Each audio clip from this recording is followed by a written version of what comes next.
Hello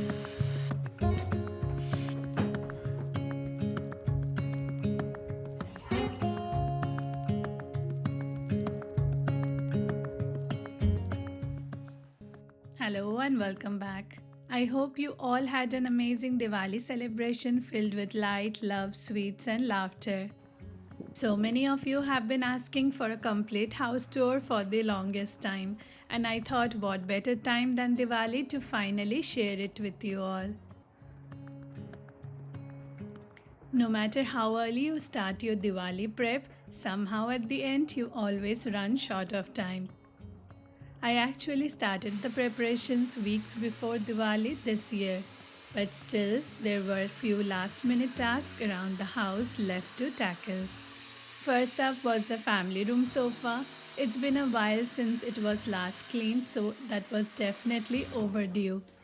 Thankfully, the stain striker made the job super easy and quick, so that was done in no time. But the biggest task still left was fixing the curtain poles upstairs.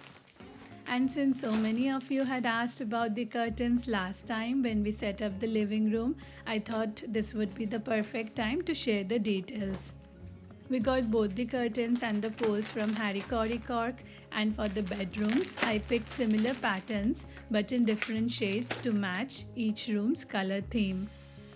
And the best part, you can get matching cushion covers too. While my husband was fixing the poles, I continued cleaning and refreshing each room and then started putting up the new curtains. The sheer ones will be used during the daytime to let in sunlight. The new curtains gave the room an instant makeover. It feels brighter and so much more inviting. Next, I moved on to placing the new bed covers. Ever since I moved in here, I've started using fitted sheets, and honestly, they're such a game changer.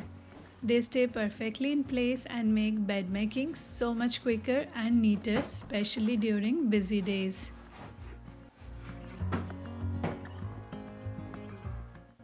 Finally, I added the matching cushion covers. They're 45 by 45 centimeters in size and tied the whole look together so beautifully. In the meantime, it was almost evening, the lights were on, and the whole house was glowing with festive cheer.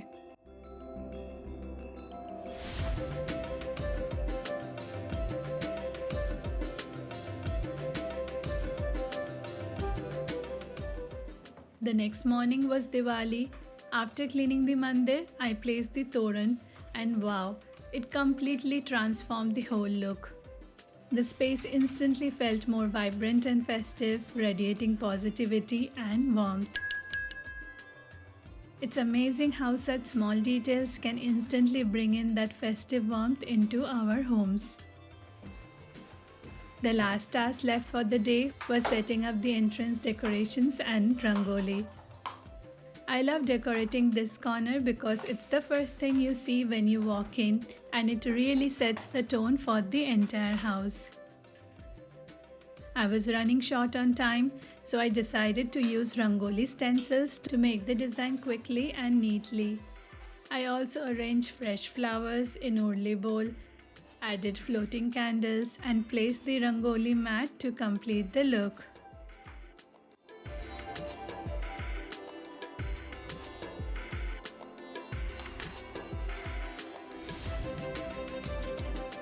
Using the stencils, I filled in the rangoli, placed diyas all around, and just look at it. The entrance felt so warm, welcoming, and festive. If you're enjoying this video so far, don't forget to give it a thumbs up and subscribe for more homemaking content.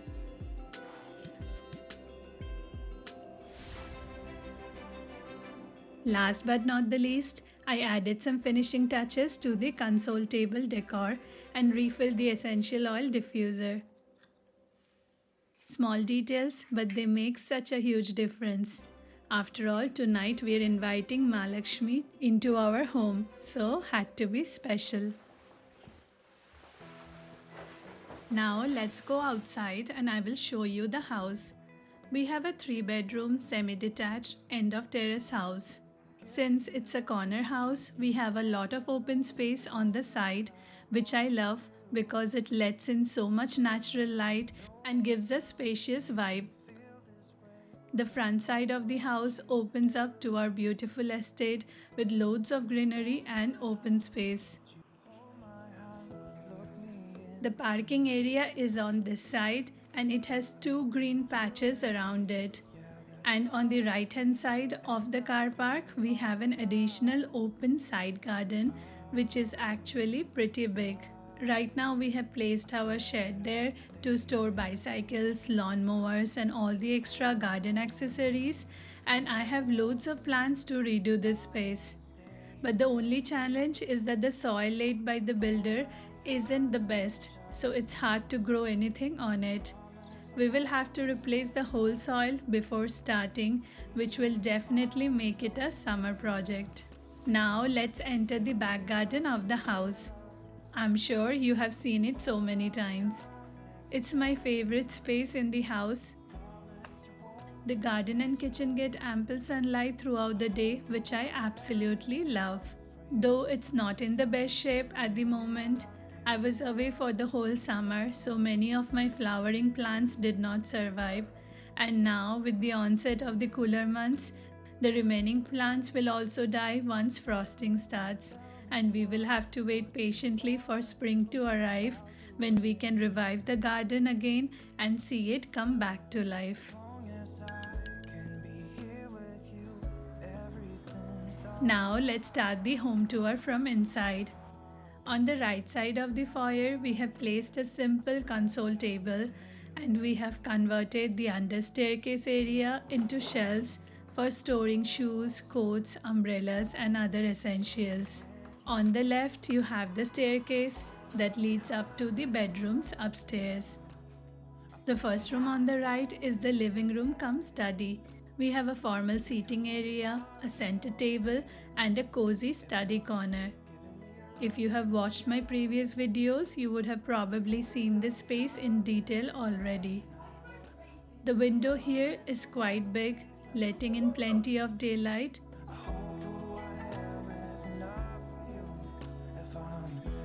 Then on the left, you have the small guest toilet. We chose light charcoal grey texture tiles for this bathroom and kept it simple with just a few decorations here and there. And then comes the family room, where we spend most of our time when we are home. This space includes the dining area, the crockery storage, TV unit, and the extended seating area. We have placed our old sofa here and have plans to upgrade this area later, but for now it's perfect and adds such a cozy vibe. The room also has these 2 giant glass windows that let in beautiful sunlight on bright days, making the space feel warm and inviting. Before you enter the kitchen, on the left we have our little home mandir. We created a partition from the kitchen using a wooden panel to give it a dedicated temple space look. If you want to see exactly how we did it, check out the full video. I will link it in the description box for you. Next, we have the kitchen, which is built as an extension into the back garden. The cupboards are light grey toned. The kitchen is small yet functional with a simple, bright, and airy layout. I'm sure you all know it by now, as almost all my videos are shot here. The window and door open into the back garden, which makes the space feel even more spacious and fresh. And that connection to the outdoors is such a bonus. It was nearly evening, and before heading upstairs, I soaked the bath in oil for the diyas so that they will be easier to light later. Moving upstairs, we went with carpet flooring on the staircase to reduce the noise of footsteps, as the entire upstairs, including the landing, has wooden flooring. And the first room is a box room. That's my son's. He has a bunk bed, a single wardrobe, and bookshelf that isn't usually kept this neat, but he cleaned it for Diwali. if you know what I mean. There is a small window that lets in plenty of light on bright days. The roof of the landing area has a foldable staircase leading to the attic or the third floor. We have got the flooring done up there to make the space usable for storage for now. The next bedroom is the guest room where we have a king size bed. There is also a small study corner for the days we both work from home, plus a double doored wardrobe. The curtains added the perfect warmth, matching the grey theme of this room, making it feel cozy and inviting. This room has the best view from the window and is the brightest of all the three bedrooms as it overlooks the green space of the estate and our back garden.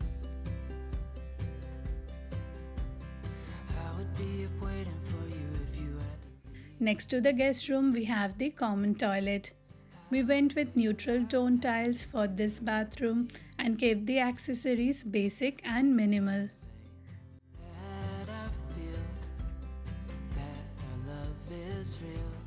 Finally, this is the master bedroom with an ensuite. We went with a neutral beige color tone for the room, matching the bed frame and side table. We kept this room very minimal. The idea was to have a big bed frame and wardrobe and avoid any extra furniture. The ensuite has the matching beige tiling work and comes with a modern shower panel. We kept the design simple and cohesive with the bedroom. By the time it was evening, the lights and diyas were all lit and the house was absolutely sparkling, the perfect Diwali glow. There is something so magical about a home ready for Diwali, with every corner twinkling and filled with warmth. I quickly got ready, and by the end of the day, we were tired but excited at the same time. It was finally time to enjoy the festivities. Warm lights, sweets, meeting neighbors, and lighting crackers. I lit all the oil and ghee diyas, and seeing them flicker across the home made everything feel so cozy and special.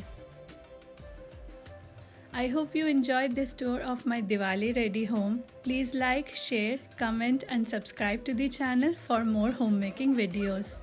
Till then, take care. See you next time.